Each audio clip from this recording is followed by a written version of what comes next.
माँ सीना कांदी पकाए हेले बापा केबे कांदी पारे ना।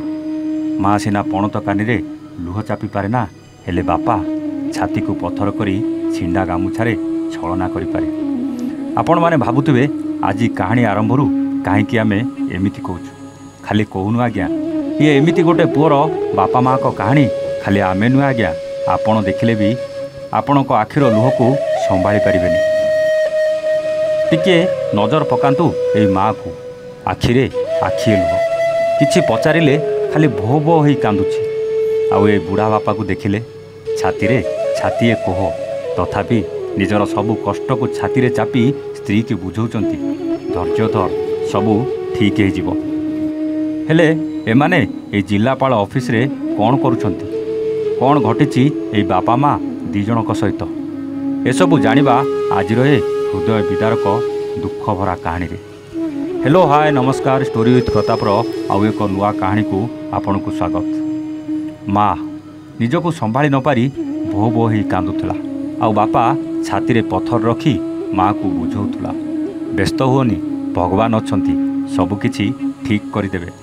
बापा निजर लुह को लुचेबाकू अनेक चेष्टा करुथिले भी ए निरीह आखि दुईटा भितरू जेमिति सबु दुख बारी हेउतला।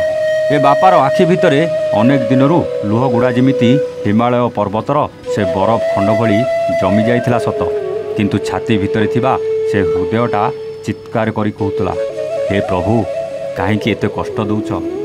भद्रक जिला ग्रामांचल थाना केन्दुआपदा अंडिया गाँवर मनोज दास टंका रोजगार करने को 5 मास तले गाँवर जड़े ठिकादार सहित कर्णाटक जाइथिले। टंका रोजगार करी घर को पठेबे आउ ए वृद्ध बापा माँ को मुहरे दाना मुठे देबो। हेले सेठारे पहुँचवा परे मनोज माँ को फोन करी कहितला माँ मते एटी भल लागुनी केमिति केमिति लागुची। माँ पुओ को घर को फेरी आसवा कहितला बास तापरठू आउ पुओर फोन लगी नथिला कि पुओ सहित कौनसी प्रकार जोगाजोग हो पारि नथिला। मनोज को साथी रे नैथिबा ठिकादार को पचारिले आज गोटे कथा कहूची तो काली आउ गोटे कथा कहूथला। पुओर टिके खबर जानिबाकू केन्दुआपदा फांडीरू ग्रामांचल थाना दौड़ी दौड़ी ए बुढ़ा बापा माँ दी जण नयांत हो पड़ते। हेले पुलिस एमान कथा शुणु नथला कि अभियोग रखु नथला। शेष में निजर अभियोग नहीं भद्रक जिलापाल पाखरे पहुँची कांदी कांदी गुहारी करथिले ए बापा माँ दी जण आउ जिलापाल को गुहारी करी फेरिबा बेले ए मार बुकु फटा चित्कार देखी आम कैमरा लेंस अटकी जाइथिला।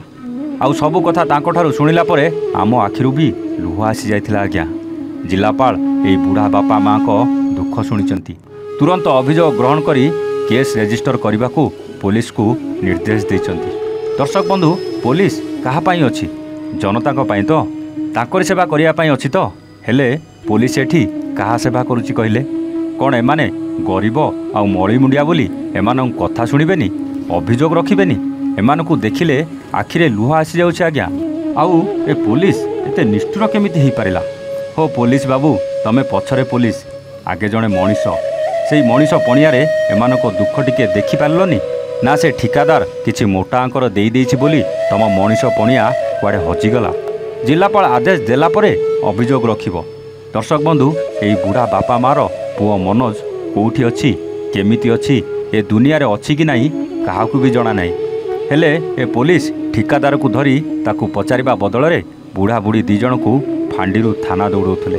आपन को कोन लागुछि ए मौसा आ माउसी को पुओ ताकू मिलिजिवो ना तांको पुओ सहित किछि अघटन घटिछि ना तांको पुओ किछि असुविधारे अछि ना मनोज सहित जा घटिछि सबू से ठिकादार को जणा अछि। हेले से सबू सत लुचाउछि। एसबू प्रश्नर उत्तर कमेंट करी जणैबा सहित ए कहानी को एते मात्रा रे शेयर करन जे सरकार आ सरकारठू दरमा नहीं निरीह जनसाधारण को हैरान करथुबा से पुलिस पाखरे भी पहुँची जाऊ आउ ए बुढ़ा बापा माँ को तांको पुओर खबर मिली जाऊ।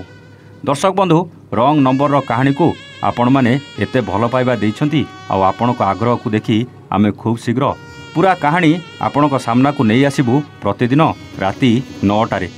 आज पई रहूचु आमे पुणी आसीबू आउ एक नुआ कहानी सहित स्टोरी विथ प्रताप रे। सेतेबेले जाए नमस्ते जय जगन्नाथ।